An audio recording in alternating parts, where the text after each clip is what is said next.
السلام علیکم ورحمۃ اللہ وبرکاتہ۔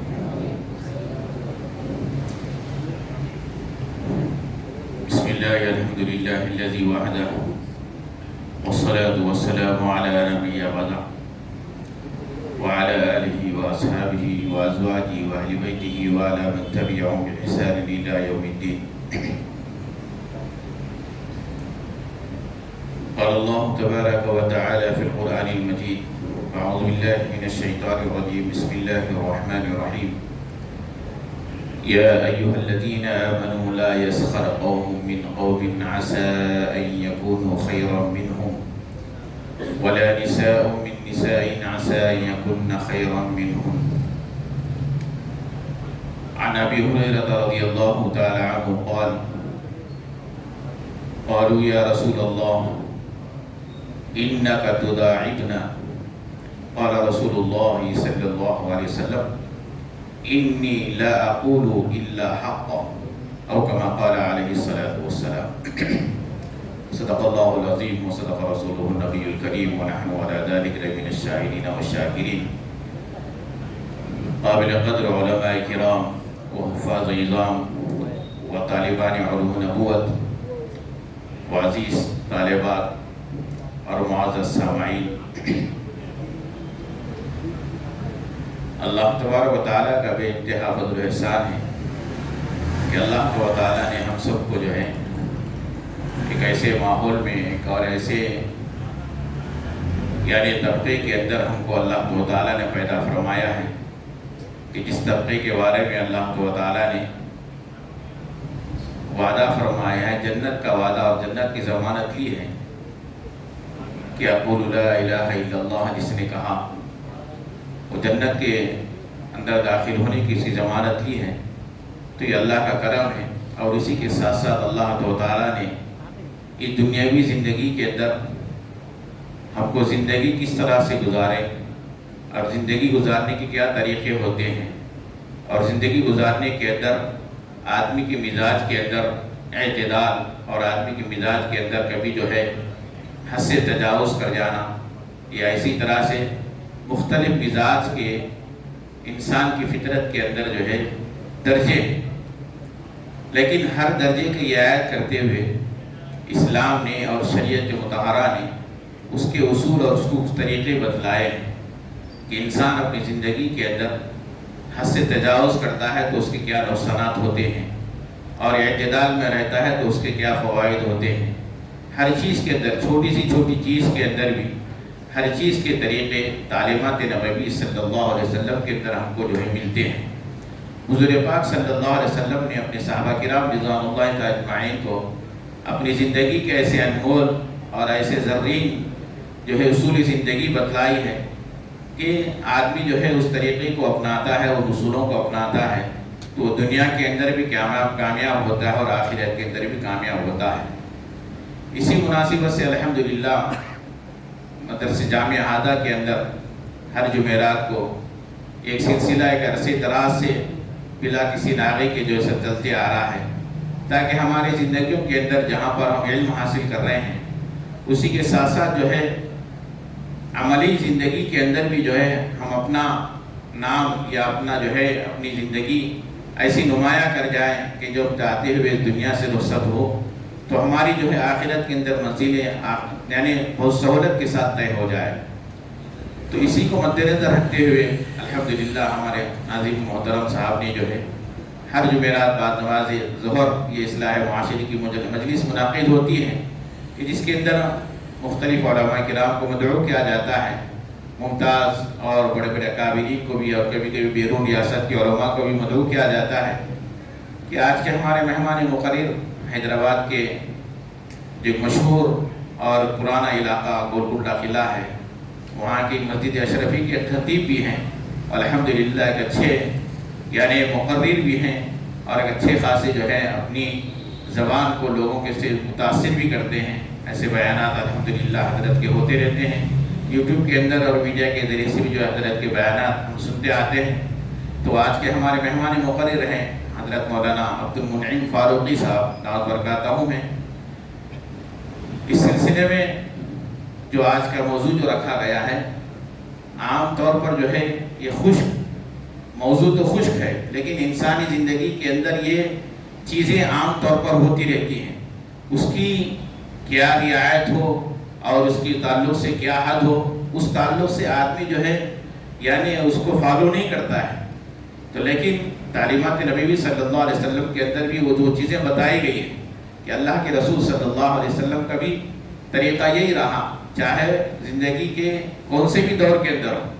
بعض مرتبہ ساتھیوں میں بیٹھتے ہیں، دوستوں میں بیٹھتے ہیں، ہنسی مذاق بھی ہوتا ہے، تو اس کے اندر آدمی جو ہے جھوٹ بھی بولنے لگتا ہے، مذاق میں جھوٹ بھی بول دیتا ہے. مذاق کے اندر جو ہے ایک دوسرے کو ہنسانے کے لیے، محفل کو گرمانے کے لیے مذاق بھی بول دیتا ہے. لیکن اللہ کے رسول صلی اللہ علیہ وسلم نے مذاق میں بھی جھوٹ بولنے سے منع فرمایا ہے. مذاق بھی ایسا ہو کہ جس کے اندر جو ہے اس کے لیے رہنمائی ہو جائے اور اس کے اندر حق بات بھی ہو. اللہ کے رسول صلی اللہ علیہ وسلم سے صحابہ کرام نے پوچھا، اے اللہ کے رسول صلی اللہ علیہ وسلم آپ مذاق بھی کرتے ہیں؟ تو اللہ کے رسول صلی اللہ علیہ وسلم نے فرمایا تھا، انی لا اقول الا حقا، میں مذاق کرتا ہوں لیکن اس مذاق کے اندر بھی جو حق بات کہتا ہوں. حق بات یعنی اس کے اندر بھی حقیقت کا اظہار ہوتا ہے.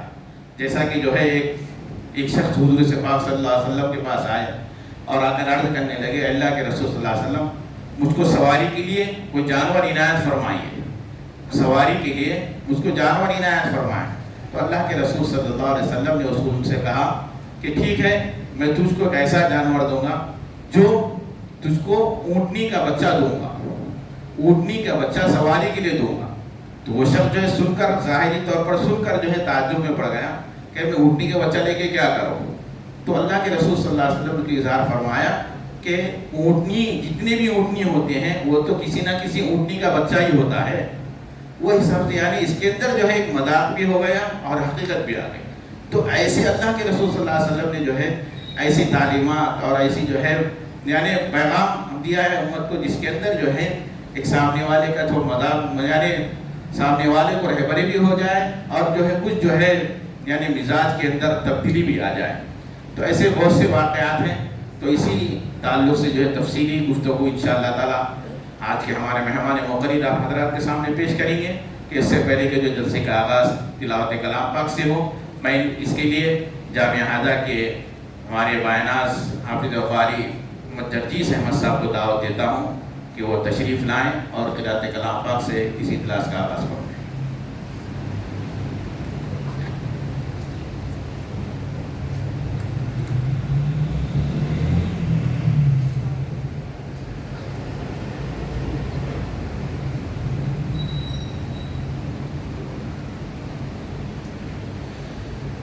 أعوذ بالله من الشيطان الرجيم. بسم الله الرحمن الرحيم.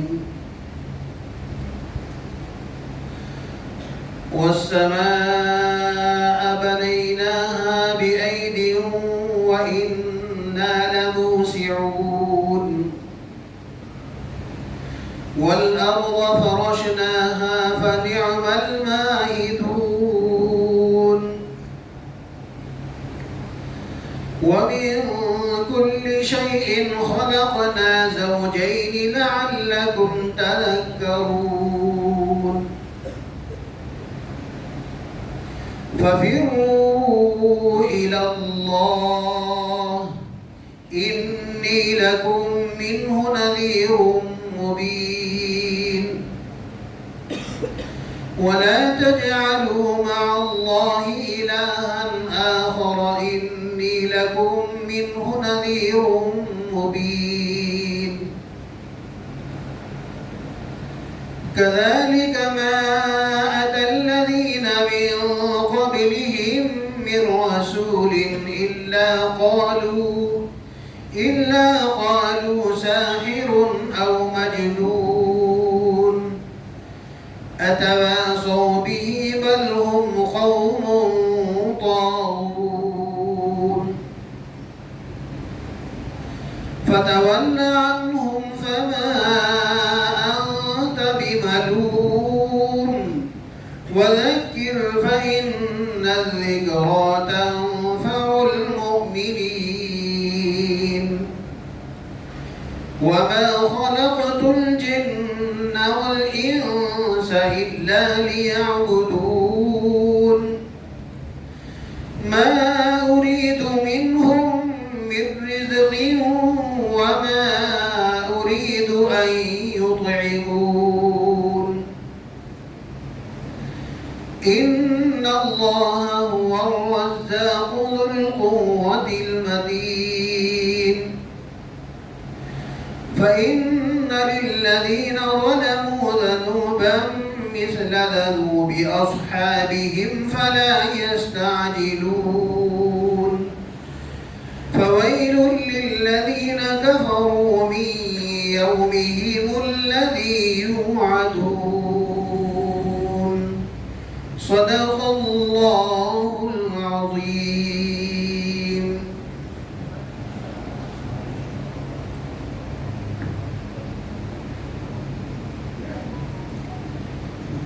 ماشاءاللہ جزاک اللہ خیرا. بلا کسی تمہید کے میں ہمارے آج کے مہمان مقرر حضرت مولانا عبد المنعم فاروقی صاحب کو دعوت دیتا ہوں کہ وہ تشریف لائیں اور اپنے خطاب عالی سے ہم تمام کو مستفیض فرمائیں.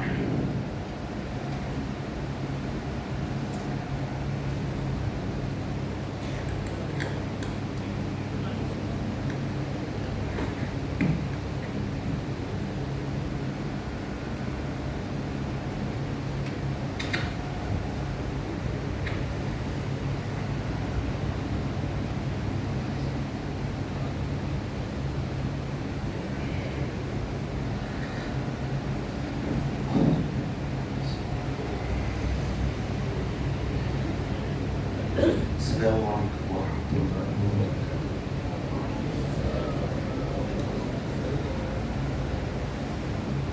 الحمد لله رب العالمين والصلاة والسلام على سيد الأنبياء والمرسلين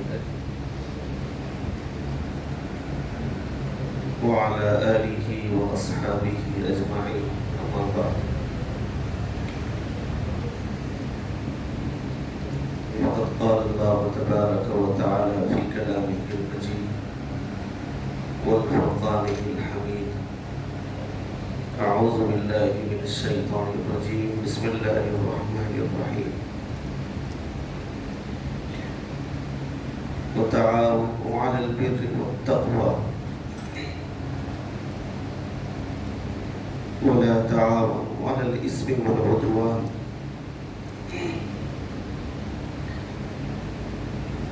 صدق الله مولانا العظيم وصدق رسوله النبي الكريم ونحن على ذلك لمن الشاهدين والشاكرين والحمد لله رب العالمين.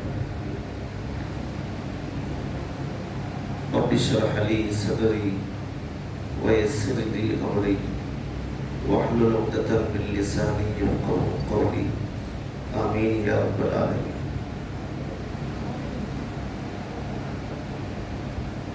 معزز مکرم قابل قدر حضرات علماء کرام اساتذہ کرام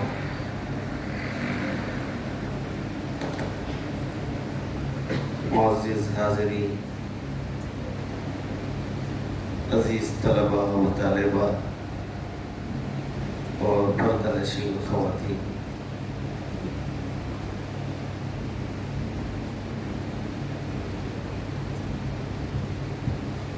میرے لیے بڑی خوشی اور سعادت کی بات ہے کہ کچھ دیر ایسی مبارک اور نورانی مجلس میں بیٹھنے کا مجھے شرف حاصل ہو رہا ہے.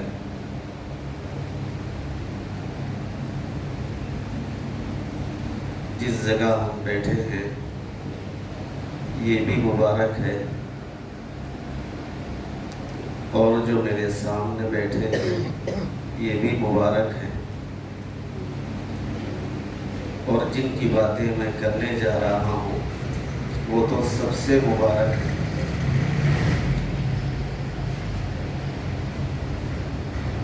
ہمارے اکابرین کا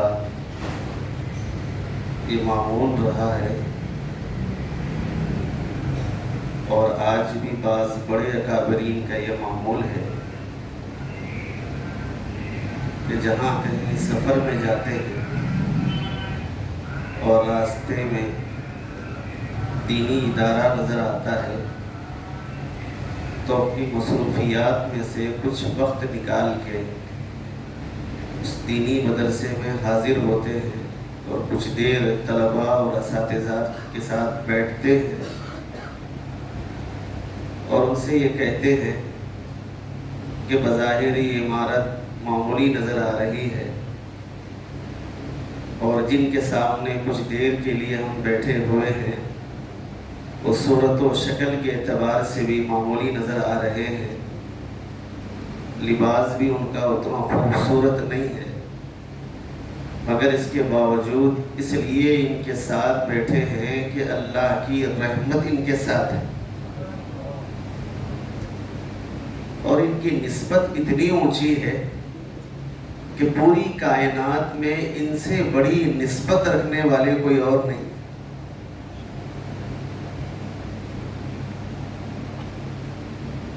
اکابرین اکثر کہا کرتے تھے کہ یہ جو چھوٹی بڑی عمارتیں دینی مدارس کی شکل میں نظر آتی ہیں، ان کی صورت و شکل پہ مت جائیے، عمارت کی فن پر اور ان کی نزاکت پر مت جائیے، بس یہ تصور کر لیجئے کہ اس عمارت کی نسبت مسجد نبوی میں جو چبوترا بنایا گیا صفہ اس سے ہے، اس سے بڑی کوئی اور نسبت نہیں ہو سکتی۔ اور ان مدرسوں میں پڑھنے والے جو طلباء عزیز ہیں یا طالبات ہیں، ان کی نسبت صفہ چبوترے میں پڑھنے والے سیدنا ابو ہریرہ رضی اللہ تعالیٰ عنہ اور ان کے ساتھیوں سے جڑی ہوئی، طلباء کی اس سے بڑی کوئی اور نسبت نہیں ہو سکتی۔ اور یہاں جو پڑھانے والے ہیں، عمر کے اعتبار سے کچھ کم زیادہ ہو، بظاہر وہ بھی آپ کی نظروں میں چچنے والے نہ ہو، مگر قربان جائے ان کی نسبت پر کہ ان کی نسبت امام الانبیاء سید المرسلین محسن انسانیت جناب محمد رسول اللہ صلی اللہ علیہ وسلم سے جڑی ہوئی ہے۔ اس سے بڑی نسبت رکھنے والے کوئی اور نہیں ہو سکتے۔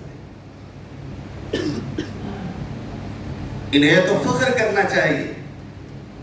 آپ کی نسبت اگر کسی اور کے ساتھ، آپ کی نسبت کسی اور کے ساتھ، آپ کی نسبت کسی اور کے ساتھ ہے تو آپ کو بھی آپ کی نسبت مبارک، آپ کو بھی آپ کی نسبت مبارک، آپ کو بھی آپ کی نسبت مبارک، مگر اللہ نے جو نسبت ہم کو عطا فرمائی ہے، ہم کو یہ نسبت مبارک ہے۔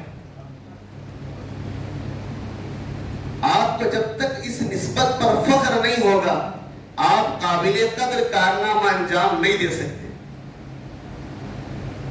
اور جب تک آپ کو آپ کی اس نسبت پر فخر نہیں ہوگا، اس دنیا میں انقلاب نہیں لا سکتے۔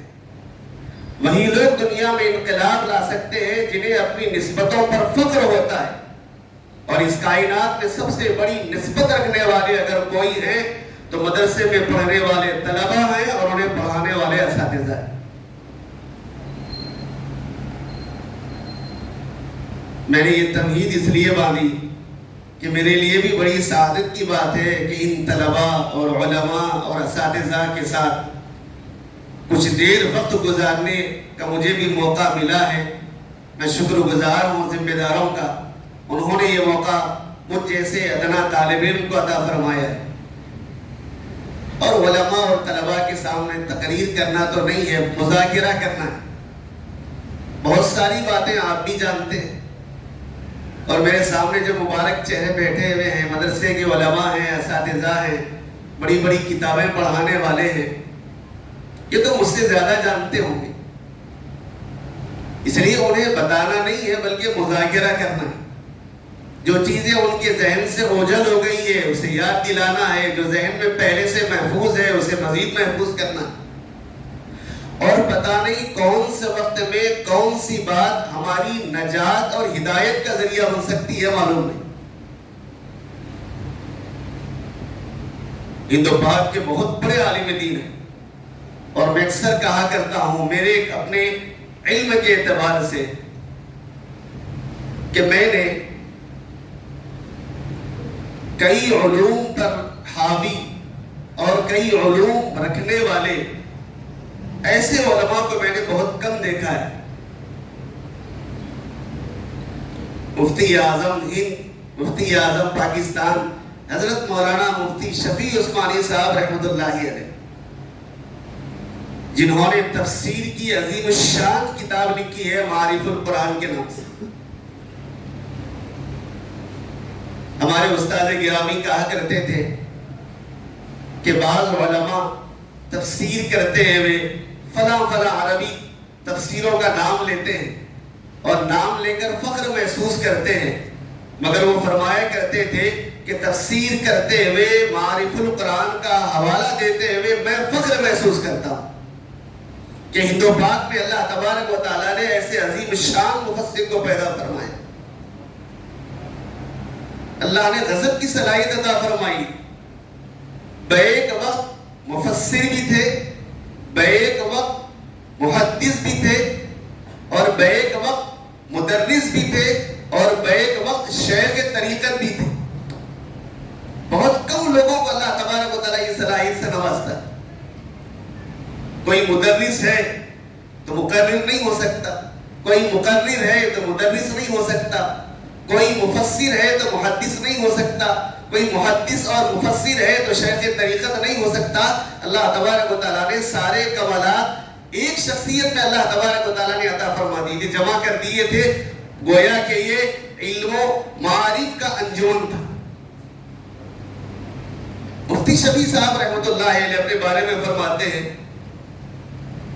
کہ جس جگہ وہ قیام فرماتے تھے، اگر وہاں کوئی کسی عالم کا بیان ہوتا، اور یہ اس وقت کی بات ہے جب آپ تفسیر معارف القرآن لکھ رہے تھے، یہ اس وقت کی بات ہے، اتنا اہم کام کر رہے تھے، کسی عالم کا بیان ہوتا اور آپ کو اس کی اطلاع ملتی تو ان عالم کے بیان میں شرکت کے لیے آپ حاضر ہوتے۔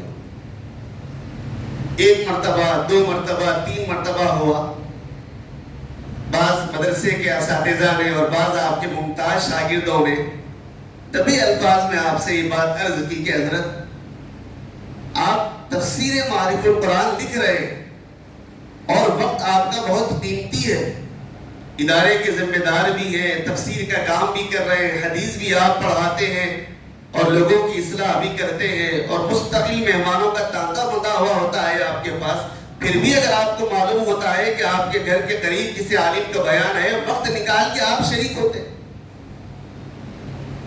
اور بسا اوقات تو بیان کرنے والے آپ کے شاگرد بلکہ شاگردوں کے شاگرد ہوتے ہیں۔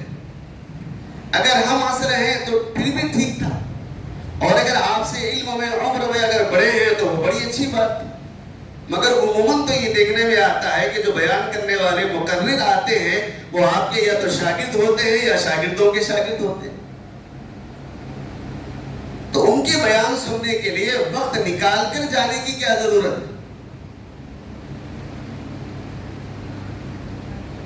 یہ ہم جیسے طلباء کے لیے حضرت کی بات کو سننا بہت ضروری ہے، اور سر کے کانوں سے سن کے دل میں اتار لینا ہے۔ حضرت نے بڑی عجیب بات ارشاد فرمایا کہ واقعتاً آپ مجھ سے زیادہ سمجھدار ہیں، اتنی سمجھ شاید میرے پاس نہیں ہے۔ پھر اس کے بعد اپنے شاگردوں کو سمجھایا، آپ نے فرمایا مجھے معلوم ہے کہ وہ جو بیان کرنے آئے ہیں یا تو میرے شاگرد ہیں یا شاگردوں کے شاگرد ہیں، لیکن میں اس نیت سے جاتا ہوں جو باتیں آج وہ بیان میں کہیں گے معلوم نہیں کون سی باتوں پر عمل کے لیے اللہ تبارک و تعالیٰ فیصلہ صادر فرمائیں گے، معلوم نہیں، اس لیے میں حاضر ہوتا ہوں۔ ہو سکتا ہے آج کی بات اللہ تبارک و تعالیٰ نے میرے لیے عمل کے لیے اسے کھول دیا، اس نیت سے میں حاضر ہوتا ہوں۔ اور ہر آدمی عمل کا محتاج ہے، عمل سے زندگی بنتی ہے، جنت بھی جہنم بھی، یہ خاکی اپنی فطرت میں نہ نوری ہے نہ ناری ہے۔ بسا اوقات بولنے والا سننے والوں سے زیادہ عمل کا محتاج ہوتا ہے. بسا اوقات بولنے والے کو عمل کی زیادہ ضرورت ہوتی ہے سننے والوں کے مقابلے، مگر پھر بھی وہ مستقل بولتا رہتا ہے. اور کبھی کبھی ایسا ہوتا ہے کہ سننے والوں کی توجہ کی وجہ سے اور ان کے اخلاص کی وجہ سے بولنے والے کو اللہ تبارک و تعالیٰ عمل کی توفیق عطا فرماتے ہیں. تو آپ حضرات کے درمیان بیٹھنا میرے لیے بڑی سعادت کی بات ہے. اور جو کچھ آپ حضرات سے میں عرض کروں گا یہ مذاکرے کے طور پر عرض کروں گا. آج کا جو اس مجلس کا عنوان ہے مزاج و مذاق کی رعایت تعلیمات نبوی کی روشنی میں.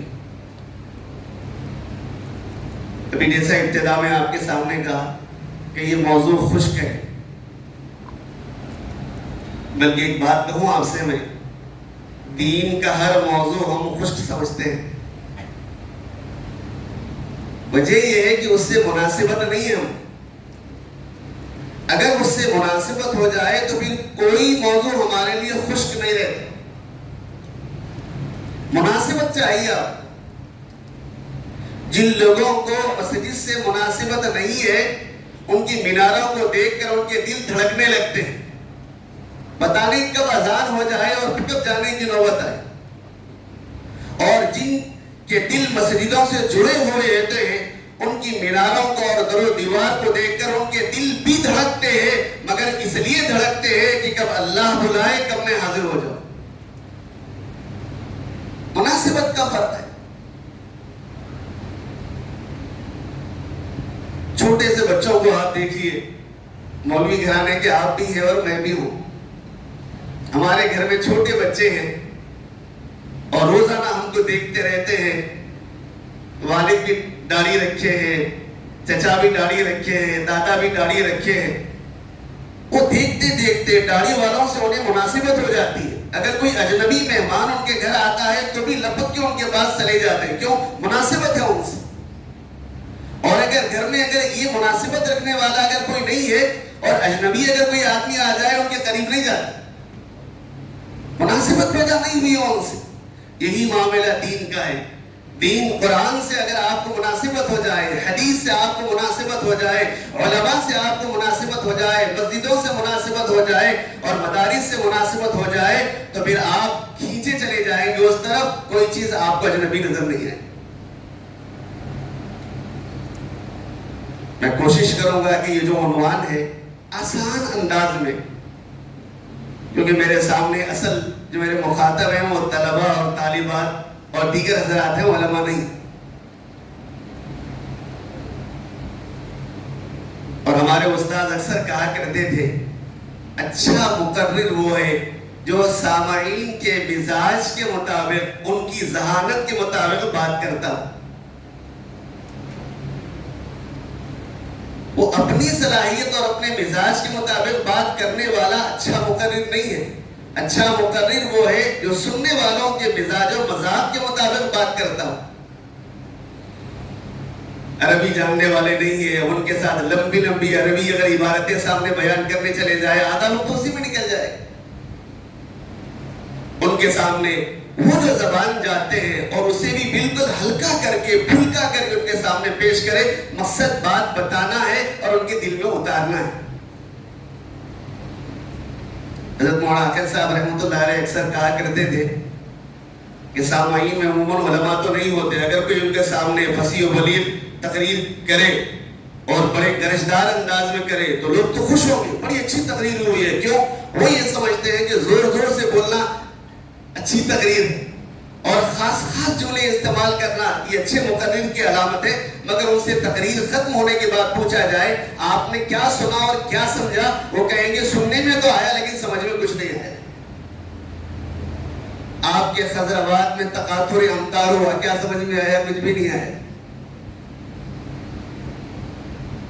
تو ہمارے استاد کہا کرتے تھے کہ مقرر وہی اچھا ہے اور مدرس وہ اچھا ہے جو طلباء کی نفسیات اور ان کی تعلیمی لیاقت کو سامنے رکھ کر گفتگو کرے.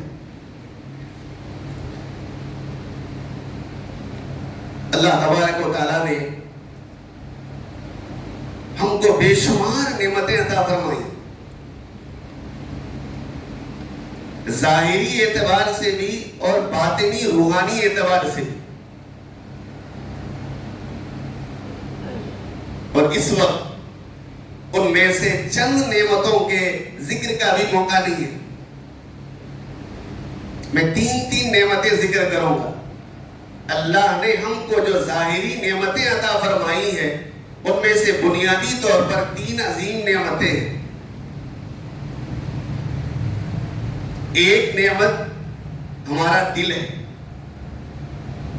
دل سے بڑی کوئی نعمت نہیں ہے، کیونکہ دل ہے تو ہم ہیں، دل نہیں ہے تو ہم نہیں ہیں.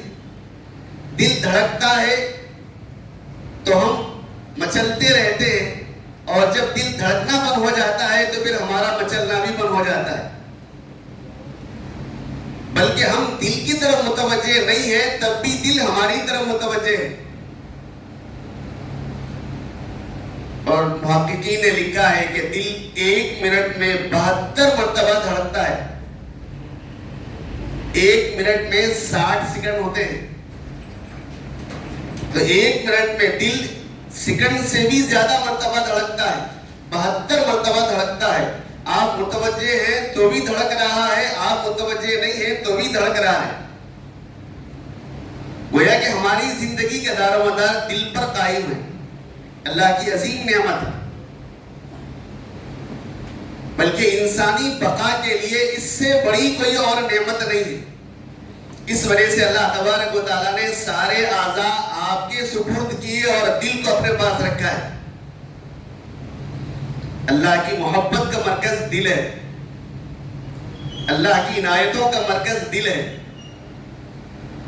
اسی وجہ سے صوفیہ فرماتے ہیں کہ جو اللہ پوری کائنات میں سماتا نہیں، مومن کے دل میں سما جاتا ہے.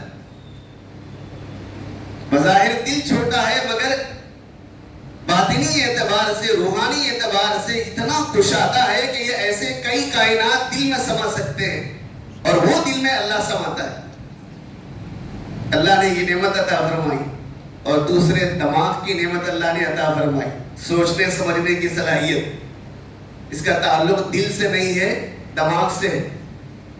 اسی وجہ سے علماء فرماتے ہیں کہ دل بادشاہ ہے اور دماغ وزیر ہے.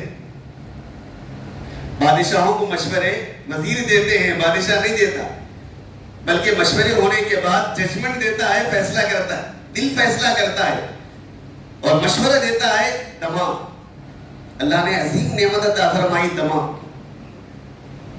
اور اس میں بھی بعض کو دماغی اعتبار سے کم صلاحیت حاصل ہے تو بعض کو زیادہ صلاحیت حاصل ہے، بعض کو بہت زیادہ صلاحیت حاصل ہے. اور تیسری اللہ کی نعمت ہے مزاج. اللہ نے عظیم نعمت عطا فرمائی انسانوں کو مزاج، اور مزاجوں میں بھی ہر ایک کا مزاج الگ الگ ہے. یہ اللہ کی قدرت ہے. قدرت پہ غور کیجیے. اللہ نے پوروں کو دل دیا ہے، بظاہر ایک جیسا ہے، دل کا انداز سب کا الگ الگ ہے. کوئی مومن نہیں ہے، دل اس کے پاس بھی ہے. کوئی مومن ہے، دل اس کے پاس بھی ہے. کوئی عارف ہے، دل اس کے پاس بھی ہے. کوئی ابدال ہے، دل اس کے پاس بھی ہے. کوئی صحابی ہے، دل ان کے پاس بھی ہے. کوئی نبی ہے، دل ان کے پاس بھی ہے. دل تو سب کے پاس ہے مگر اس کی صلاحیت ہر ایک کے پاس الگ الگ ہے. دماغ تو ہر ایک کے پاس ہے، ایک جیسا ہے، مگر اس کی صلاحیتیں ہر ایک کے پاس الگ الگ ہے. اور مزاج تو اللہ نے سب کو دیا ہے، لیکن مزاجوں کی صلاحیتیں سب کو الگ الگ دی ہے. اس لیے دنیا میں جتنے انسان ہیں سب کا مزاج الگ الگ ہے. جتنے انسان ہیں آدم علیہ السلام سے لے کر آج تک اور قیامت کی صبح تک جتنے انسان پیدا ہوں گے، مزاج کے اعتبار سے سب کا مزاج الگ الگ ہے، جدا جدا ہے. اس میں اللہ کی قدرت کی نشانی ہے. یہ 3 نعمتیں اللہ نے عطا فرمائی. یہ ظاہری نعمتیں، اور باطنی اللہ نے 3 نعمتیں بھی ہم کو عطا فرمائی جو بنیادی طور پہ، ورنہ ویسی نعمتیں تو بہت. وَإِن تَعُدُّوا نِعْمَتَ اللَّهِ لَا تُحْصُوهَا. اللہ کی نعمتوں کو کوئی شمار نہیں کر سکتا. مگر باطنی جو 3 نعمتیں ہیں ان میں سب سے بڑی نعمت ایمان کی نعمت ہے. ایمان سے بڑی کوئی نعمت نہیں ہو سکتی. جسمانی پوری نعمتیں مل جائے اگر ایمان کی نعمت نہ ملے اس کی مثال ایسی ہی ہے کہ بہترین خوبصورت آدمی ہے مگر روح اس کے جسم سے غائب ہے. بے روح جسم کی جو حقیقت ہے وہی معاملہ ہے بے ایمان انسان کا. اللہ نے باطنی اعتبار سے جو عظیم نعمت عطا فرمائی وہ ایمان کی نعمت ہے. بلکہ علماء نے لکھا ہے کہ ساری نعمتوں کا دار و مدار اسی ایک نعمت پر ہے. ساری نعمتیں اسی وقت کارگر ہیں جب ایمان کی نعمت میسر ہے، ورنہ وہ نعمتیں نہیں ہیں. یہ تو ضروریات ہیں انسان کی، اللہ نے دیا ہے انہیں، مگر وہ نعمت اسی وقت بنتی ہے جب ایمان کے ساتھ ہو. اور دوسری نعمت ہے جناب محمد رسول اللہ صلی اللہ علیہ وسلم کی امت میں ہونا، امتی ہونا. عظیم نعمت ہے. ایمان والے تو ہم سے پہلے بھی تھے. حضرت عیسیٰ علیہ السلام کو ماننے والے بھی ایمان والے ہیں. حضرت موسیٰ علیہ السلام کو ماننے والے بھی ایمان والے ہیں. حضرت داؤد علیہ السلام کو ماننے والے بھی ایمان والے ہیں. ابراہیم علیہ السلام کو ماننے والے بھی ایمان والے ہیں. اور ایمان والے ہم بھی ہیں، مگر ان ایمان والوں میں اور یہ ایمان والوں میں زمین آسمان کا فرق ہے. انہیں ابراہیم عطا ہوئے، انہیں اسماعیل عطا ہوئے، انہیں موسیٰ اور عیسیٰ عطا ہوئے، اور ہم کو اللہ نے اپنا محبوب عطا فرمایا صلی اللہ علیہ وسلم. یہ بہت بڑی نسبت ہے، بہت بڑی نعمت ہے. اور تیسری نعمت ہے، بعض اہل علم نے اختلاف کیا ہے کہ بعضوں نے کہا کہ تیسری نعمت قرآن کی نعمت ہے. کیوں؟ قرآن ہدایت کا ذریعہ ہے، اور یہ جو کلام اللہ نے اس امت کے لیے اتارا ہے، اس امت کے لیے اتارا ہے، ایسا کلام کسی امت کے لیے اس سے پہلے نہیں اتارا ہے، اور نہ آئندہ کوئی امت آئے گی نہ ان پر ایسا کلام اتارا جائے گا. اور بعضوں نے کہا ماں باپ بڑی نعمت ہے. کیوں؟ قرآن کو اگر پیغمبر صلی اللہ علیہ وسلم کے ساتھ جوڑ دیا جائے تو ایک نسبت ہوگی، اور ماں باپ یہ الگ نسبت. ماں باپ کی وجہ سے دنیا ملی. ماں باپ اگر نہیں ہوتے تو دنیا نہیں ملتی تھی. اور پیغمبر صلی اللہ علیہ وسلم کے ذریعے سے اللہ ملے. اگر پیغمبر نہیں ہوتے تو اللہ نہیں ملتے. اور اگر کسی کو اللہ نہ ملے اور وہ اللہ ہی کی مخلوق ہے، اللہ تک اس کی رسائی اگر نہ ہو جائے، اس کا جینا بھی بے فیض ہے، اس کا مرنا بھی بے فیض ہے. روحانی اعتبار سے اللہ تبارک و تعالیٰ نے یہ 3 نعمتیں عطا فرمائی. جسمانی جو نعمت ہے مزاج، اسی کو عنوان بنا کر کچھ باتیں آپ حضرات کے سامنے عرض کرنا ہے. مزاج و مذاق یہ دونوں ایک ہی ہے. مزاج و مذاق اور دوسرا ہے مزاح. ابھی مولانا نے جیسے ابتدا میں ذکر کیا، آپ صلی اللہ علیہ وسلم بھی اپنے اصحاب کے ساتھ یا بچوں کے ساتھ کبھی کبھی مزاح فرماتے تھے. وہ مزاج و مذاق آدمی کا مزاج، اور مزاح یہ الگ چیز ہے. سب کے مزاج الگ الگ ہے، اور مزاجوں کی رعایت اسلام نے سکھلائی ہے اور اسلام نے بتلائی ہے. اور پیغمبر صلی اللہ علیہ وسلم نے اپنے عمل کے ذریعے سے ایک دوسرے کے مزاج رکھنے والوں کے ساتھ کس طرح زندگی گزارنا ہے عملی طور پر آپ نے بتلایا ہے. مزاج و مذاق کی رعایت. اہل علم فرماتے ہیں جو ایک دوسرے کے مزاج و مذاق کی رعایت کرتا ہے 3 چیزیں اسے حاصل ہوتی ہیں. پہلی چیز، اس کی اپنی زندگی اطمینان سے گزرتی ہے. اس کی کی اپنی زندگی اطمینان سے گزرتی ہے، اور دوسرے جس معاشرے میں رہتا ہے معاشرے والوں کی زندگی اطمینان سے گزرتی ہے، اور تیسرے اپنی بات اگر دوسروں پر وہ منوانا چاہتا ہے بڑے اطمینان سے منوا سکتا ہے، مگر اس کے لیے ضروری ہے مزاج و مذاق کی رعایت کرنا۔ میں آپ کے مزاج و مذاق کی رعایت کروں اور آپ میرے مزاج و مذاق کی رعایت کریں، اس سے تعلقات مضبوط ہوتے ہیں۔ تعلقات اگر نہیں ہیں تعلقات بنتے ہیں، تعلقات مضبوط ہوتے ہیں اور تعلقات کے اندر اضافہ ہوتا ہے، جس کی وجہ سے آپ کی زندگی میں استحکام آتا ہے، ان کی زندگی میں استحکام آتا ہے، اور جو باتیں آپ ان سے کہنا چاہتے ہیں وہ آپ کہہ سکتے ہیں، وہ عمل کے لیے آمادہ بھی ہوتا ہے۔ سیرت طیبہ اب اٹھا کر دیکھیے، رسول اللہ صلی اللہ علیہ وسلم نے دوسروں کے مزاج کی رعایت فرمائی، ہر موقع پر فرمائی، ہر موقع پر فرمائی۔ رسول اللہ صلی اللہ علیہ وسلم کی حیات طیبہ کا کوئی گوشہ ایسا نہیں ہے کہ جہاں آپ نے دوسروں کے مزاج کی رعایت نہیں فرمائی اور اپنا مزاج ان پر نافذ کیا۔ کہیں آپ کو کسی حدیث کی کتاب میں یا کسی سیرت کی کتاب میں آپ کو نہیں ملے گا۔ آپ نے ہمیشہ دوسروں کے مزاج کی رعایت کی، صحابہ کے ساتھ آپ رہے، ان کی مزاج کی رعایت فرمائی، ازواج مطہرات کے ساتھ رہے، ان کی مزاج کی رعایت فرمائی، بچوں کے ساتھ رہے، ان کی مزاج کی رعایت فرمائی، جلوت میں جن کے ساتھ رہے ان کی مزاج کی رعایت فرمائی، خلوت میں جن کے ساتھ رہے ان کی مزاج کی رعایت فرمائی۔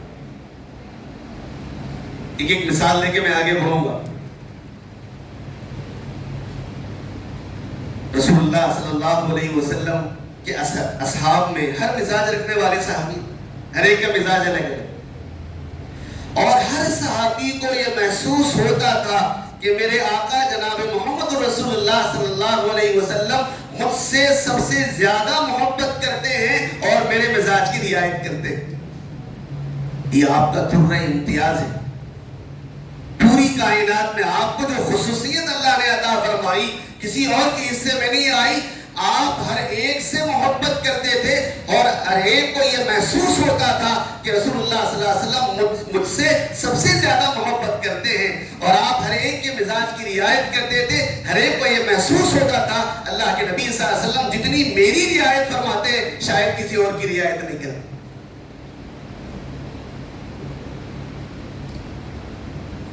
ایک مرتبہ تشریف فرما ہے سیدنا ابوبکر صدیق رضی اللہ تعالیٰ عنہ حاضر خدمت ہوئے، دروازہ کھٹکھٹایا، آپ نے پوچھا من دق الباب، کون ہے دروازے پر؟ باہر سے جواب آیا یا رسول اللہ صلی اللہ علیہ وسلم آپ کے غلام ابوبکر ہیں، اندر آنا چاہتے ہیں۔ آپ نے فرمایا آ جائیے۔ خوش ہوئے ابوبکر ہے۔ کچھ دیر کے بعد پھر دستک ہوئی، پھر پوچھا کون آئے؟ کہا عمر۔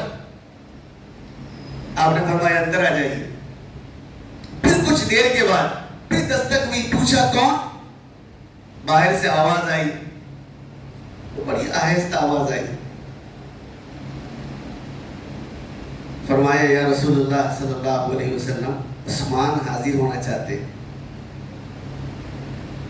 آپ کے دوہرے داماد ہیں۔ آپ نے فرمایا کچھ دیر توقف کر لیں، ٹھہر جائیں، ابھی اجازت نہیں ہے عثمان کو اندر آنے کی۔ آپ بے تکلف بیٹھے ہوئے تھے، اسی وجہ سے علماء نے لکھا ہے کہ آپ کا تہمن کچھ اوپر تھا، آپ سنبھل کے بیٹھے، تہمن کو درست کیا، پھر فرمایا عثمان آ جائیے۔ مجلس ختم ہو، اور صحابہ کرام میں بعض صحابہ وہ تھے جو بلا تکلف آپ سے سوالات کرتے تھے، اور قربان جائے ان کے سوالات پر اگر وہ سوال نہیں کرتے وہ جواب ہم کو آج تک نہیں ملتا تھا۔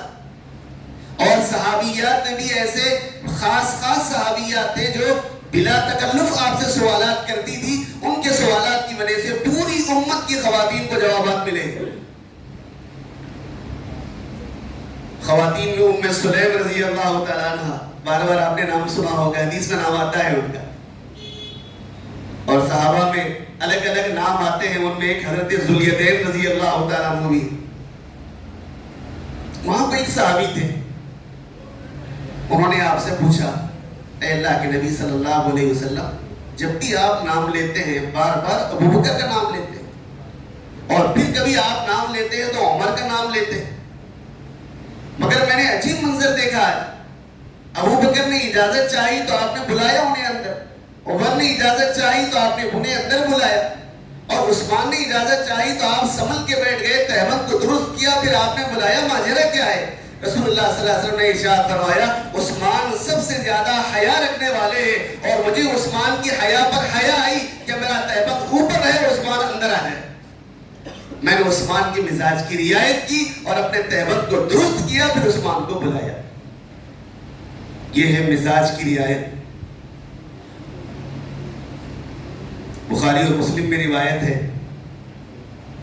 رسول اللہ صلی اللہ علیہ وسلم نے رات کا خواب صبح صحابہ کو سنایا، اور اکثر آپ کا معمول تھا رات میں جب کوئی آپ خواب دیکھتے تو فجر کی نماز کے بعد صحابہ کی طرف متوجہ ہوتے تھے، پہلے ان سے پوچھتے تھے کسی نے کوئی خواب تو نہیں دیکھا ہے؟ صحابہ خواب بیان کرتے، اس کی آپ تعبیر بتاتے تھے، اور پھر کبھی کبھی آپ صلی اللہ علیہ وسلم نے جو خواب دیکھا ہوتا تھا وہ خواب آپ صحابہ کے سامنے بیان کرنا مناسب ہوتا، اس سے کوئی پیغام دینا ہوتا، وہ خواب بیان کرتے، اس کی تعبیر بیان کرتے۔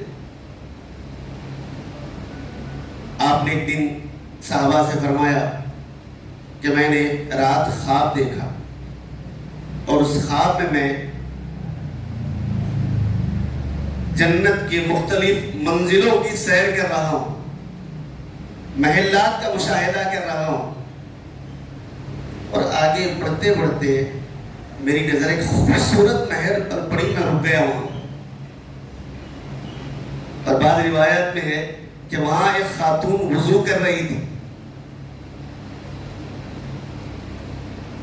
میرا جی چاہا کہ اندر داخل ہو جاؤں، باہر سے اتنا خوبصورت ہے تو اندر سے کتنا نہیں ہوگا، میرا جی چاہا کہ میں اندر داخل ہوں اور اندر سے اس محل کا مشاہدہ کروں، مگر میں نے وہاں کھڑے ہوئے ایک آدمی سے پوچھا یہ محل کس کا ہے؟ اس فرشتے نے جواب دیا یہ محل آپ کے غلام عمر فاروق کا ہے رضی اللہ تعالی۔ میرے قدم رک گئے، جی تو چاہ رہا تھا کہ اندر سے مشاہدہ کرے، مگر جیسے ہی عمر کا نام سنا ان کی غیرت میرے سامنے آ گئی، میں رک گیا۔ رسول اللہ صلی اللہ علیہ وسلم نے جب یہ خواب بیان فرمایا، عمر فاروق رضی اللہ تعالیٰ عنہ وہاں موجود تھے، وہ رونے لگے، فرمایا یا رسول اللہ صلی اللہ علیہ وسلم غیرت تو ہے میرے اندر، تبھی تو اسی غیرت کی وجہ سے میں نے آپ سے فرمایا تھا اے اللہ کے نبی صلی اللہ علیہ وسلم، نئے نئے لوگ اسلام میں داخل ہو رہے ہیں، ازواج مطہرات کے سامنے وہ لوگ آتے ہیں، ہو سکتا ہے کہ ان کی نگاہوں میں کوئی ایسی بات آ جائے اور جو آپ کے ان ازواج مطہرات کی ان شخصیت کے خلاف آ جائے، اے اللہ کے نبی صلی اللہ علیہ وسلم انہیں پردے میں رہنے کا آپ حکم دیجئے۔ حضرت عمر فاروق رضی اللہ تعالیٰ عنہ کا جو منشا تھا اللہ نے قرآن کی آیتوں کے ذریعے سے اسے نازل کر دیا اور فرمایا صرف ازواج مطہرات کے لیے پردہ نہیں ہے، امت کی پوری ماؤں کے لیے، بیٹیوں کے لیے پردہ ہے قیامت تک۔ یا رسول اللہ غیرت تو ہے میرے پاس، مگر آپ کے ساتھ عمر بنے ہیں تو آپ کے طفیل بنے ہیں، ورنہ یہ تو خطاب کا بیٹا تھا۔ فاروق بنے ہیں تو آپ کے طفیل بنے ہیں، فاروق اعظم بنے ہیں تو آپ کے طفیل بنے ہیں، ورنہ یہ تو خطاب کا بیٹا ہوتا، زندگی گزارتا، دنیا سے گزر جاتا اور چند سال گزرنے کے بعد لوگوں سے یاد بھی نہیں کرتے۔ غیرت ہے میرے پاس، مگر آپ کے ساتھ آپ صلی اللہ علیہ وسلم نے فرمایا کہ نہیں، تمہارے مزاج کی رعایت رکھنا ضروری ہے، اس لیے میں مناسب نہیں سمجھا کہ جب تک عمر اندر داخل نہ ہو میں داخل نہیں ہوں گا۔ یہ مزاج کی رعایت فرمائی۔ ازواج مطہرات کی مزاج کی بھی رعایت کرتے، ہر سال آپ پابندی سے اعتکاف کرتے ہیں،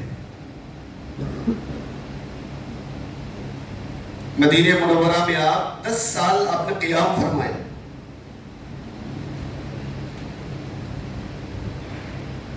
اور ان 10 سالوں میں آپ نے 9 مرتبہ اعتکاف فرمایا رمضان میں. ایک سال آپ اعتکاف کرنا چاہتے تھے, خیمہ لگانے کا آپ نے حکم دیا. ام المؤمنین حضرت عائشہ صدیقہ رضی اللہ تعالیٰ عنہ نے اجازت چاہی, یا رسول اللہ میں بھی آپ کے ساتھ اعتکاف میں بیٹھنا چاہتی ہوں, اور بات یہ ہے کہ مسجد نبوی سے میرے حجرے کا دروازہ لگا ہوا ہے تو بے پردگی بھی نہیں ہوگی اور جانے آنے میں سہولت بھی ہوگی, آپ نے اجازت دے دی. اور جب یہ بات معلوم ہوئی حضرت حفصہ رضی اللہ تعالیٰ عنہ کو, انہوں نے بھی خیمہ لگانے کا حکم دیا. حضرت زینب رضی اللہ تعالیٰ عنہ کو, انہوں نے بھی خیمہ لگانے کا حکم دیا. اور ہوتے ہوتے پورے ازواج مطہرات کے مسجد نبوی میں خیمے لگے. آپ کا معمول تھا کہ خیمہ لگوانے کے بعد فجر کی نماز کے بعد آپ مشاہدہ کرتے تھے درست جگہ لگائے یا نہیں لگائے. اگر نہیں ہے تو ہدایت دیتے تھے. آپ تشریف لے گئے, فجر کے بعد دیکھا کہ پورے مسجد نبوی کے اندر خیمے لگے ہوئے. پوچھا کن کے ہیں؟ کہا کہ فلاں فلاں ازواج مطہرات کے خیمے لگے ہوئے. آپ صلی اللہ علیہ وسلم نے فرمایا یہ پورے خیمے نکال دو, پورے خیمے نکال دو. آپ اگر چاہتے تو یہ کہہ سکتے تھے عائشہ نے مجھ سے اجازت لی تھی اس لیے وہ خیمہ رہنے دو, اور بقیہ نے اجازت نہیں لی تھی, اور حکمت کے خلاف بھی ہے تو اسے اٹھوا دیا جائے. آپ نے فرمایا کہ نہیں, پورے خیمہ اٹھا دو. پھر اس کے بعد آپ نے فرمایا میرا خیمہ بھی آج اٹھا دو, اور فرمایا اس سال میں بھی اعتکاف نہیں کروں گا. علماء نے عجیب نکتہ لکھا ہے اس میں. دیگر ازواج مطہرات کے خیمے اگر ہٹا دیے جاتے اور حضرت عائشہ رضی اللہ تعالیٰ عنہ کا خیمہ اگر باقی رہتا تو دیگر ازواج مطہرات کا دل ٹوٹ جاتا ان کے مزاج کے خلاف. اور اگر حضرت عائشہ رضی اللہ تعالیٰ عنہ کا خیمہ اگر آپ اٹھا دے کہ نہیں آپ کی وجہ سے ان لوگوں نے بھی خیمہ لگایا ہے, انہوں نے اجازت لی تھی, ان کا دل ٹوٹ جاتا. اور اگر آپ جو ہے پورے خیمے ہٹاتے اور آپ اگر اعتکاف میں رہتے سب کا دل ٹوٹ جاتا. آپ نے سب کے دلوں کی رعایت کرتے ہوئے کہا کہ میں اس سال اعتکاف نہیں کروں گا, اور آپ نے اعتکاف نہیں فرمایا. رمضان گزرنے کے بعد اس اعتکاف کے بدلے میں شوال میں آپ نے اعتکاف فرمایا. ازواج مطہرات کے مزاجوں کی رعایت فرمائی, اور اسی کا نتیجہ ہے کہ خود آپ کی زبان سے جملہ نکلا, اور آپ کی زبان سے جو جملہ نکلتا تھا آپ نہیں بولتے تھے, اللہ بولنے لگا تھا. وَمَا يَنْتِقُ عَنِ الْهَوَىٰ إِنْ هُوَ إِلَّا وَحْيٌ يُوحَىٰ. آپ نے کیا فرمایا؟ خَيْرُكُمْ خَيْرُكُمْ لِأَهْلِهِ وَأَنَا خَيْرُكُمْ لِأَهْلِي, اور کما قال صلی اللہ علیہ وسلم. تم میں بہترین آدمی وہ ہے جو اپنے گھر والوں کے ساتھ بہترین سلوک کرتا ہو. اور اے لوگوں سن لو, پوری کائنات میں عورتوں کے جتنے شوہر ہیں ان تمام شوہروں میں سب سے بہترین شوہر میں ہوں, اس لیے کہ میں اپنے گھر والوں کے ساتھ سب سے بہترین سلوک کرتا ہوں. آپ ازواج مطہرات کے مزاج کی رعایت کرتے تھے, مزاجوں کی رعایت کرتے. آج ہمارے گھر جہنم بننے کا نتیجہ یہی ہے, وجوہات یہی ہے کہ ہم ان کے مزاجوں کی رعایت نہیں کرتے, بلکہ ہم یہ اپنے ذہنوں میں رکھتے ہیں کہ ہمارے مزاج کی وہ رعایت کریں. جب آپ ان کی مزاج کی رعایت نہیں کر رہے تو وہ آپ کی مزاج کی رعایت کیسے کریں؟ مجھے چند سال پہلے کی بات یاد آئی. ایک خاتون آئی دارالفتاء میں اور کہا کہ میں اپنے شوہر سے طلاق کا مطالبہ کرتی ہوں, مگر وہ دینے تیار نہیں ہے, تو میں ان سے خلا کا مطالبہ کرنا چاہتی ہوں.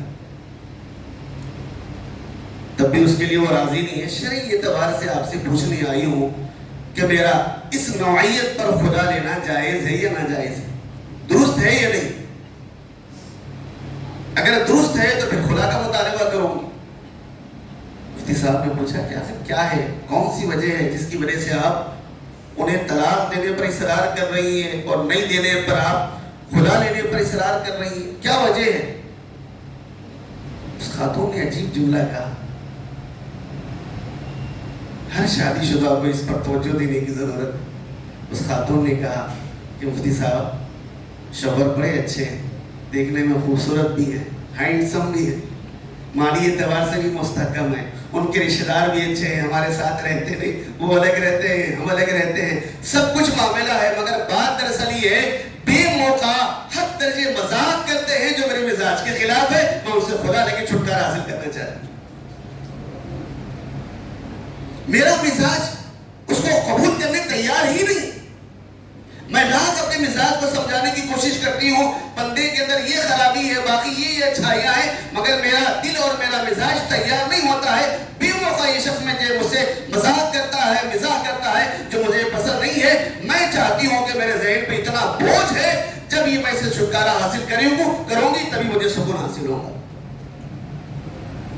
ہم ایک دوسرے کے مزاجوں کی رعایت نہیں کرتے. اللہ کے نبی صلی اللہ علیہ وسلم نے ازواج مطہرات کے مزاج کی رعایت کرتے ہوئے آپ نے اعتکاف کو ملتوی کر دیا. عظیم عبادت ملتوی کر دیا. ام المؤمنین حضرت عائشہ صدیقہ رضی اللہ تعالیٰ عنہ کم عمر تھی, سب جانتے ہیں, اور کنواری تھی. باقی پوری بیوہ یا مطلقہ خواتین سے آپ نے نکاح فرمایا. ان کے مزاج کی آپ نے رعایت فرمائی. سفر سے ایک دفعہ واپس آ رہے, مدینہ منورہ کے قریب ہیں, صحابہ سے فرمایا آپ آگے نکلو, ہم دونوں کا معاملہ ہے. اور اس کے بعد حضرت عائشہ صدیقہ رضی اللہ تعالیٰ عنہ کے مزاج کے اعتبار آپ نے فرمایا کمپٹیشن رکھنا چاہ رہا ہوں میں دوڑ کا. ان کے مزاج کے اعتبار سے یا رسول اللہ میں تو تیار ہوں, 9 عمر ہے. ان کے ذہن میں ایک بات ہے, میں آگے نکل جاؤں گی, میں کامیاب ہو جاؤں. آپ نے فرمایا کمپٹیشن, دوڑ لگائی, ام المؤمنین آگے نکل گئی. آپ نے اس پر مبارکبادی دی, انہیں مبارکبادی, عائشہ مبارک ہو, دوڑ میں تم آگے نکل گئی. اور کچھ وقت گزرا, عمر ذرا بڑھ گئی. آپ نے فرمایا عائشہ اس سے پہلے دوڑ لگائے تھے, آپ آگے نکل گئے تھے, اب بھی دوڑ لگائیں گے. رسول اللہ تیار ہو, ذرا جسم ذرا فربا اور بھاری ہو گیا تھا. رسول اللہ صلی اللہ علیہ وسلم آگے نکل گئے. اس کے بعد آپ نے انہیں تسلی دیتے ہوئے فرمایا وہ پہلے کا بدلہ ہے. پہلے آپ آگے تھی, میں نے آپ کو مبارکبادی دی, اب میں آگے نکل گیا, اس کا بدلہ ہو گیا برابر. ان کی مزاج کی رعایت فرمائی آپ, ازواج مطہرات کی مزاج کی رعایت فرمائی. بلکہ دیہاتی جو صحابہ تھے ان کے مزاج کی بھی آپ رعایت کرتے تھے. اس زمانے میں تو سمجھدار لوگ دیہات کے لوگوں کی رعایت کرنا مشکل ہو گیا ان کے لیے, بلکہ اپنے مزاج سے مختلف مزاج رکھنے والوں کی رعایت کرنے کے لیے بھی تیار نہیں. اور خصوصاً میں اپنی برادری سے کرنا چاہوں گا, آپ کا مزاج تو ایسا ہونا چاہیے کہ ہر ایک کے مزاج کو برداشت کرنے کی صلاحیت آپ میں ہو.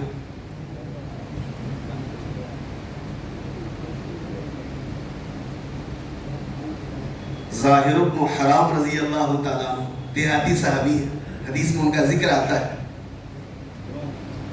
دیہات سے ترکاریاں لے کے آتے تھے مدینے میں بیچنے کے لیے. اور ایک موقع پر آپ صلی اللہ علیہ وسلم نے فرمایا ہر شہری کا کوئی نہ کوئی دیہاتی دوست ہوتا ہے, اور میرا دیہاتی دوست میرے ظاہر ہے. قربان جائے کس محبت کا آپ نے اظہار فرمایا. اس زمانے میں اگر کوئی منسٹر یا کونسلر اگر یہ بولتے ہیں وہ جو صاحب جا رہے ہیں نا میرے دوست ہیں, رات بھر سوتے رہے ہم خوشی میں. معمولی کونسلر, معمولی لیڈر اگر یہ بولے وہ فلاں صاحب میرے دوست ہیں, خوشی کا ٹھکانہ نہیں. حضرت ظاہر رضی اللہ تعالیٰ عنہ کی خوشی کی کیا انتہا ہوگی آپ دیکھ لیجیے. آپ نے فرمایا ہر شہری کا کوئی نہ کوئی دیہاتی دوست ہوتا ہے, میرے دیہاتی دوست اگر کوئی ہے تو میرے ظاہر ہے. اور ان کے ساتھ ویسی معاملہ بھی کرتے تھے ان کے مزاج کے مطابق. دیہاتیوں میں نزاکت نہیں ہوتی, دیہاتیوں میں نزاکت نہیں ہوتی. آپ نے ان کے مزاج کی رعایت فرمائی, ان سے ان کے مزاج اور مذاق کی بھی رعایت کرتے تھے, ان کے ساتھ مزاح بھی کرتے تھے تاکہ وہ قریب آ سکے. مدینے کے بازار میں آ کے ترکاری بیچتے تھے اور آپ کی خدمت میں پیش بھی کرتے تھے. آپ صلی اللہ علیہ وسلم دیہات کی آئی ہوئی ترکاری لیتے تھے, قبول کرتے تھے, اور پھر انہیں جاتے وقت شہر کی جو چیزیں جو دیہات میں نہیں ملتی ہیں انہیں ہدیہ کرتے تھے. اور غالباً اسی موقع پر آپ نے فرمایا تحادو تحابو, ہدیہ دیتے اور لیتے رہو, اس میں محبت بڑھتی ہے. ہم لیتے تو ہیں دیتے نہیں. ہم سے مراد وہ جو نہیں دیتے ہوں گے. آئے بازار ترکاری بیچنے کے لیے. اللہ کے نبی صلی اللہ علیہ وسلم کی نظر بڑی ظاہر آئے. آپ آہستہ سے پیچھے گئے. ایسا بہت بے تکلف درست کرتے ہیں. پڑھنے کے زمانے میں آپ نے بھی کیا ہوگا, ہم نے بھی کیا ہے. آپ بڑے دبے قدموں کے ساتھ پیچھے گئے اور انہیں اپنے باہوں میں سمیٹ لیا اور اپنے دونوں ہاتھوں سے ان کے آنکھوں کو بند کر دیا. اب اچانک کوئی آیا ہے, انہیں سمیٹ لیا ہے, وہ اپنے آپ کو چھڑانا چاہتے ہیں. بڑے پیشین ہو گئے, چھڑانا چاہ رہے ہیں. کون ہے؟ اللہ کے نبی صلی اللہ علیہ وسلم نے اس وقت اعلان لگایا اور فرمایا, کون ہے جو ظاہر کو خریدنے کے لیے تیار ہے؟ جیسے ہی ان کے کان میں پیغمبر صلی اللہ علیہ وسلم کی الفاظ آئے, خوشی کا ٹھکانہ نہیں رہا. ابھی تو اپنے آپ کو علیحدہ کرنا چاہتے تھے اور اب تو اپنے آپ کو حضور سے علیحدہ نہیں بلکہ قریب کرنا چاہتے ہیں. اور ان کے دل میں تصورات میں جا کر دیکھیے, غالباً حضرت ظاہر رضی اللہ تعالیٰ عنہ نے یہ کہا ہوگا کہ ظاہر اس سے بہتر موقع کوئی اور نہیں آ سکتا. تمہارا جسم پیغمبر صلی اللہ علیہ وسلم کے جسم سے مس ہو رہا ہے, اور جس کا جسم اللہ کے نبی کے جسم سے مس ہو جاتا ہے قیامت میں, اور جہنم کیا اس پہ حرام.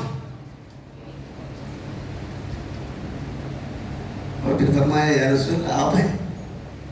میں تو پہچان نہیں سکا, تو آپ کی آواز سے پہچانا. پھر اس کے بعد کہا, یا رسول اللہ اگر آپ بیچیں گے مجھ جیسے دیہاتی کو, قبول صورت کو کون خریدے گا؟ آپ تو گھاٹے میں رہیں گے. رسول اللہ صلی اللہ علیہ وسلم نے ان کے مزاج و مذاق کی رعایت فرمائی, مزاح کرتے ہوئے ان کی حقیقت بتائی. فرمایا, ظاہر لوگوں کی نظروں میں تمہاری کوئی قیمت نہیں ہے تو کوئی بات نہیں, اللہ اور اس کے رسول کی نظر میں تمہاری بہت قیمت ہے. حضور نے ان کی بھی مزاج و مذاق کی رعایت. اور بھی بہت ساری مثالیں ہیں. اور پھر ہمارے اکابر نے بھی مزاج و مذاق کی رعایت. ایک دو باتیں سنا کے بات ختم کروں گا اپنی. حضرت مدنی رحمۃ اللہ علیہ, شیخ الاسلام حضرت مولانا سید حسین احمد مدنی رحمۃ اللہ علیہ, میرے لیے بڑی سعادت کی بات ہے کہ میرا جو خاندان ہے اس خانوادے کا غلام ہے.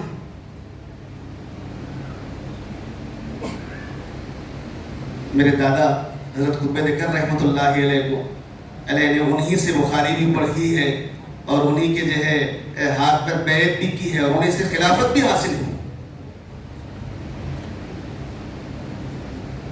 اور حکیم الامت حضرت مولانا اشرف علی تھانوی رحمۃ اللہ علیہ, ہمارے اکابر میں حضرت تھانوی کا جو مقام ہے, اللہ اکبر.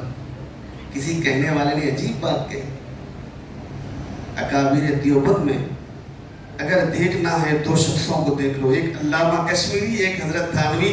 ایسے معلوم ہوتا ہے صحابہ کا قافلہ جا رہا تھا, دیوبند میں دو آدمی رک گئے.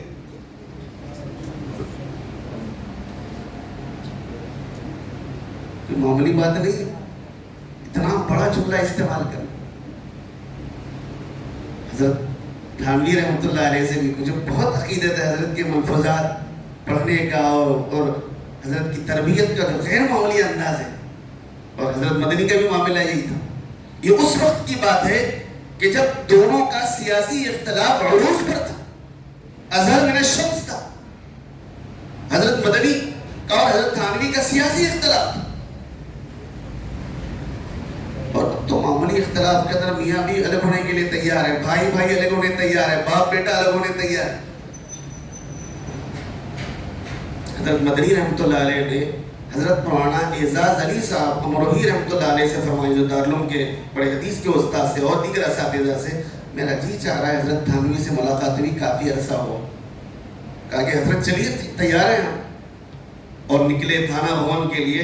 ایسے وقت پہنچے جب خانقاہ بند ہو چکی تھی, رات کا حصہ گزر چکا تھا, اور حضرت تھانوی رحمۃ اللہ علیہ کو تو سود پسند تھے. خانقاہ بند تو پھر کسی کو اندر آنے کی اجازت نہیں. اور حضرت مدنی رحمۃ اللہ علیہ جفاکش تھے, مجاہد تھے. دوسرے اساتذہ سے فرمایا یہاں چبوترا ہے, آرام کر لیں گے, حضرت سے آئیں گے, ملاقات کریں گے. اور جب تہجد کے موقع پہ حضرت تھانوی رحمۃ اللہ علیہ اپنے گھر سے جب باہر تشریف لائے, دیکھا کہ یہاں کوئی سو رہے، قریب آ کر دیکھا تو حضرت مدنی رحمۃ اللہ علیہ، مولانا اعزاز علی امروئی رحمۃ اللہ علیہ آرام کر رہے تھے، ان کی زبان سے نکلا اللہ اکبر۔ یہ سن کر حضرت مدنی رحمۃ اللہ علیہ اٹھ گئے اور فرمایا حضرت آپ آگے، آپ ہی کے انتظار میں، آپ کی زیارت کے لیے ہم آئے تھے دیوبند سے۔ فرمایا آپ نے تو غضب کر دیا، رات آئے اور مجھے اطلاع نہیں دی اور آپ یہاں پر باہر چبوترے پر سو گئے، یہاں تو عام آدمی بھی نہیں سوتا۔ حضرت مدنی رحمۃ اللہ علیہ فرمایا کہ حضرت آپ کے مزاج کے خلاف تھا کہ رات میں آ کے آپ کو جگانا اور آپ کے خانقاہ کو کھلوانا، اس لیے آپ کے مزاج کے خلاف ہم نے نہیں کیا، یہی آرام کرنے کو ہم نے غنیمت سمجھا۔ حضرت تھانوی رحمۃ اللہ علیہ نے فرمایا واقعتاً میرے اصول اپنی جگہ ہے، وہ خانقاہ کے لیے، گھر کے لیے تھے، اصول نہیں تھے۔ اگر آپ میرے گھر پہ دستک دیتے میں آپ کو تو اندر گھر میں بلاتا۔ ہمارے اکابر نے ایک دوسرے کے مزاج و مذاق کی رعایت کی۔ کہاں ہے اسے آج زمین پر؟ نام بڑے درشن چھوٹے ہمارے۔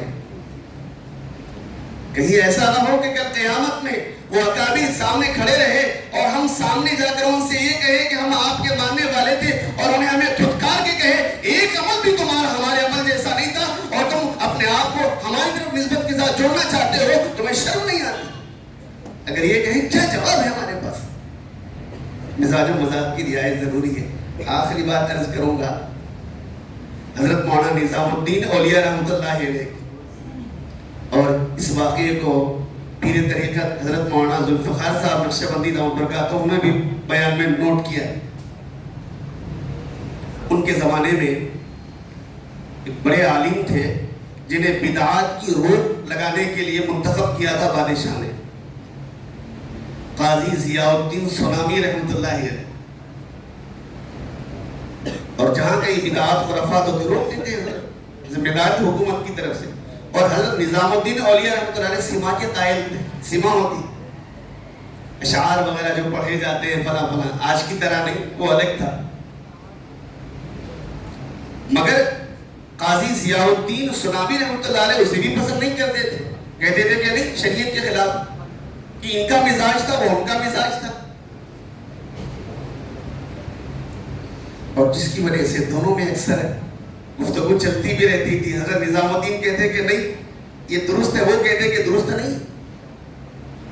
لیکن ایک عرصے کے بعد پتا چلا حضرت نظام الدین اولیاء رحمۃ اللہ علیہ کو کہ قاضی صاحب قریب المرگ ہے، بیمار ہے، سخت علیل ہے۔ ملاقات کے لیے آئے، دستک دی، اندر سے خادم آیا، پوچھا کون ہے آپ؟ کہا میں نظام الدین ہوں۔ کہا کس لیے آئے؟ کہ حضرت قاضی صاحب قریب المرگ ہیں، بیمار ہیں، عیادت کے لیے آیا ہوں، اندر جا کے اطلاع دینا۔ وہ خادم گیا اور جا کے قاضی صاحب سے کہا کہ نظام الدین اولیاء آپ سے ملاقات کے لیے آئے۔ اندر سے قاضی صاحب نے کہا انہیں منع کر دیجئے اندر آنے سے، اس لیے کہ میرا مزاج الگ ہے، ان کا مزاج الگ ہے، میرے ان کے مزاج میں کافی فرق ہے، اور میں نہیں چاہتا کہ دنیا سے جاتے جاتے وہ بوجھ اپنے سر پہ لے کے جاؤں جو میرے مزاج کے خلاف ہے۔ اور وہ مزاج کے خلاف بھی کیا، وہ تو شریعت کے خلاف میں سمجھتا ہوں۔ میں نہیں چاہتا کہ یہ بوجھ جاتے جاتے اپنے سر پہ لے کے جاؤ، اس لیے حضرت سے معذرت کہہ دیجیے، کہیں کیا میں ملاقات نہیں کر سکتے، جانے کا وقت ہے۔ جب خادم نے یہ ذکر کیا آنکھ میں آنسو آئے، نظام الدین اولیاء رحمۃ اللہ علیہ نے فرمایا اب جا کے یہ بولو ایک آدمی آیا ہے اور اپنی غلطی پہ توبہ کرنے کے لیے نادم ہو کر آپ کے پاس ملاقات کے لیے آیا ہے۔ قربان جائے دونوں اکابر پر۔ جا کر خادم نے اطلاع دی، حضرت زار فتح رونے لگے، اٹھ کر بیٹھ گئے اور اپنے سر سے امامہ نکالا اور نکال کر خادم سے فرمایا میرے بیڈ کے پاس ہے جہاں میرا بستر بچھا ہوا ہے، یہاں سے یہ امامے کی چادر بچھائی جائے اور دروازے کے باہر جہاں حضرت کے قدم رکھے ہیں وہاں تک بچھائی جائے، اور حضرت سے کہنا اپنے جوتوں کے ساتھ چل کے آئے، استقبال کے لیے خادم تیار۔ ایک دوسروں کے مزاج کی یہ رعایت فرمائی ان لوگوں نے۔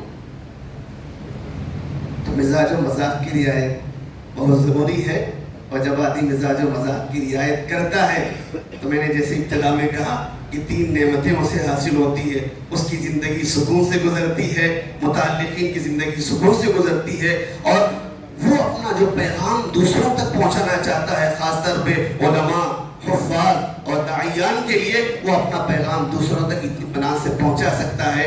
یہ چند گزارشات تھی, چند باتیں تھی جو میرے ذہن میں آئی. اس عنوان کے تحت میں نے آپ حضرات کے سامنے رکھ دی. جو کچھ باتیں کہنے میں مجھ سے غلطی ہوئی ہے, میرے اپنے کم علمی اور میری کوتاہی ہے, اس میں میرا قصور ہے, اللہ تعالیٰ اسے معاف فرمائے, آپ حضرات بھی معاف کر دیں. اور جو باتیں صحیح کہی ہیں اللہ تبارک و تعالیٰ کا فضل ہے, اللہ تبارک و تعالیٰ مجھے بھی اور آپ کو عمل کی توفیق عطا فرمائے. آمین یا رب العالمین. وآخر دعوانا الحمدللہ رب العالمین.